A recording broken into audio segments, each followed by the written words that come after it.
Singing practice can sometimes feel really overwhelming. What vocal exercises do you do? How do you even warm up? You're feeling tired. How do you find the motivation? What songs should you be working on? Where should you be practicing? Do you stand or sit? What do you even do? Kia ora and welcome. My name's Zoe Stevie and today I am your vocal coach. I'm going to take you through how to practice your singing effectively. So check out the timestamps in the description below to help you navigate through this video, and let's get straight to it. Number one, I want you to go back to that goal setting that we did, and I want you to think about, what do you actually want to achieve with your voice? Do you want to improve your belting? Do you want to improve your chest voice? Do you want to get better with your pitching and intonation? Do you want to work on your performance? Or do you want to work on your facial expression when you're singing? All of those things make up the wonder that is singing, but I want you to go back and pick one of them.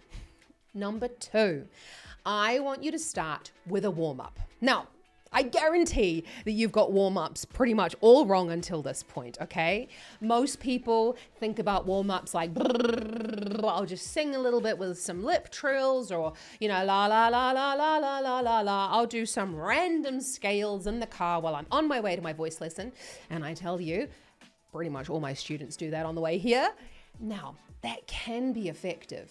But in my opinion, an effective vocal warm-up is warming up or preparing the balancing of the breath flow with the closure of the vocal folds and getting that mind-muscle connection working between the note that you're thinking and the note that you're producing. We need to get all of these three things working together, and a really simple siren exercise is one of my favorites, and it works every single time. It's super effective. I've got the free video over here on YouTube for you to work on. Now, I'm not saying that I don't want you to do your scales and arpeggios. In my opinion, though, those scales and arpeggios are technical exercises. So that is number three. I want you to choose a technical exercise that is going to be supporting that goal that you decided that you wanted to work on. So for example, if you're wanting to work on your belting, then I want you to choose a belting technical exercise. If you're looking to work on your chest voice, I want you to choose a chest voice exercise. And if you're working on your agility, I want you to choose an agility exercise. You see where I'm going here? As soon as we start with specific pitches, we are, in my opinion, and I know that differs from some people over here on YouTube, we are already starting to work technically with our singing. Now, that doesn't mean that I want you to skip it by any means of the imagination, but your technical exercise needs to be working on the same thing that you are going to be putting into number four, which is working on your song. So let me clarify. If you are wanting to improve your belt technique, then I don't want you to be singing a classical aria for number four. If you are wanting to work on your chest voice technique, then I do not want you to go and sing some Ariana Grande for number four. See where I'm going? If you're working on one of these technical aspects, you need to be putting that into your song as well. They need to be backing each other up. Because now that you've worked on that with your technical exercises, you're going to then transfer that feeling and information over to your song. So you guessed it, I already said it. Number four is, I want you to start working on your song. Don't worry, I've got a free PDF cheat sheet available in the description below, because I really feel like as soon as we start really breaking down our practice sessions, you can get so much more achieved. And I really feel for these fabulous singers that want to get better at their singing, and they're doing 20 to 30 minutes of vocal warm-ups really randomly, and their pitching is just, and their intonation and their timing and rhythm is just still not improving. I am here to remedy that for you. I'm here for you, okay? Now, when you're thinking about number four, or singing your song, we're going to break it down a little bit to make sure that this practice session is as effective as possible. I want you to firstly sing through your song. You're going to record yourself just simply with your phone, or maybe you've got a different audio device that you're going to be singing through with. And I want you to sing through it completely once if you know the song. If you don't know the song, then I want you to break it down into smaller parts. Now, once you've sung through your song, you might immediately feel like, oh yes, that bit is where I need to go back and have a look at. I really missed those notes. But if you're not really too sure, I want you to go back and watch your video and have a look at where you maybe could go back and have a look at some really specific parts of your music. Now, one of the biggest mistakes that I see singers make is that they just simply sing through their song a couple of times and then they call it a day. That's great. And I love and I really encourage to just, people to just sing through your songs. Music is magical, singing is amazing, and there is a time and a place for everything. But that's not really practice. It's about conscious practice, okay? We're going through and we're consciously trying to improve one specific aspect of our singing. So you've sung through your song, you've gone back and you've reviewed, and you're wanting to work on this really specific part of your song. Let's take, for example, the first couple of bars of There Are Worse Things I Could Do from Grease.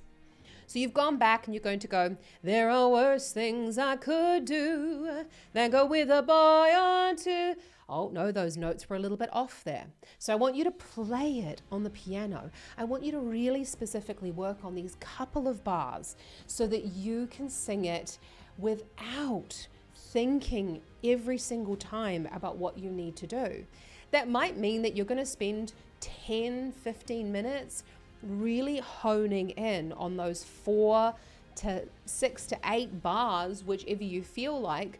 I like to say to singers to really work on page by page with their singing homework. So for example, with day 1, working on page 1 for 15 minutes, day 2, working on page 2 for 15 minutes. It really depends on what you're struggling with your singing. And then once you feel like you're getting a handle on that really specific part of your song, I want you to go back and try and work with it with a karaoke. It's so important that we're working with some form of instrumental behind us, because I hear far too often in the studio that singers are working a cappella, which is a completely different technical skill set altogether. And they're singing a cappella and then they get into the singing lesson and their pitching is just a little bit off. We need that reference pitch as singers to help us stay in the right key when we're singing our songs. So let's do a quick recap. You looked at your goals. You did a proper vocal warm-up, you chose a technical exercise to reflect those goals and to work on one specific aspect of your technique. And then number 4, you've gone and sung through your song and really chosen and honed in on one specific part of the song that you're looking to work on.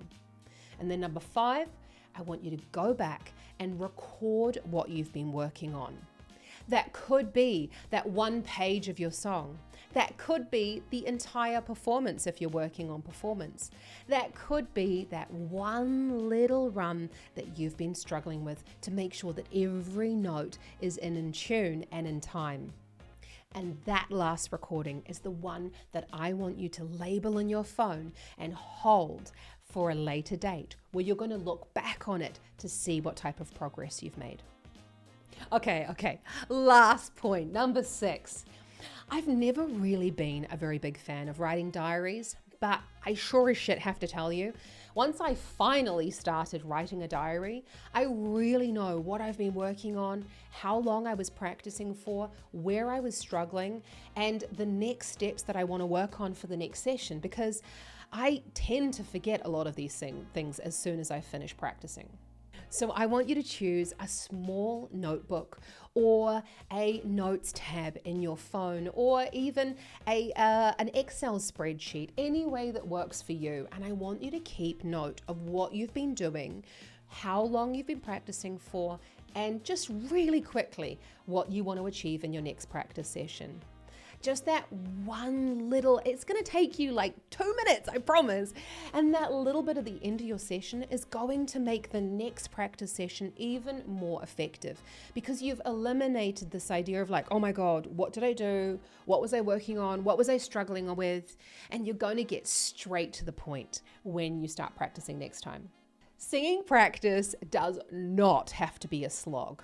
And I tell you, as soon as you start thinking about it in terms of what you want to achieve, you're going to have that intrinsic motivation because you're going to be noticing that you're actually improving. That's something that we need as humans. We need to see that we're getting better at something, which is why when you feel like you're just not really getting better at something, I want you to go back and have a look at those first videos that you made. Have a look at that last run through of your practice session so you can go back. And also with your practice diary, you're going to be writing down, I found that much easier today. These types of non-measurable performance markers are also so important, and you're going to go back and repeat the same songs again and again to make sure that you're improving and getting better. And you'll notice that those songs that you were singing 6 months ago will be so much easier now down the road. Thank you so much for joining me, and I want to help you with your singing practice. So check out the description below for your goal setting handbook as well as the PDF cheat sheet for this video. If you've enjoyed it and you want to see more technical advice, then hit that subscribe button. I'd love to see you around here more often to geek out about vocal technique. Have an awesome rest of your day, and ka kite anō.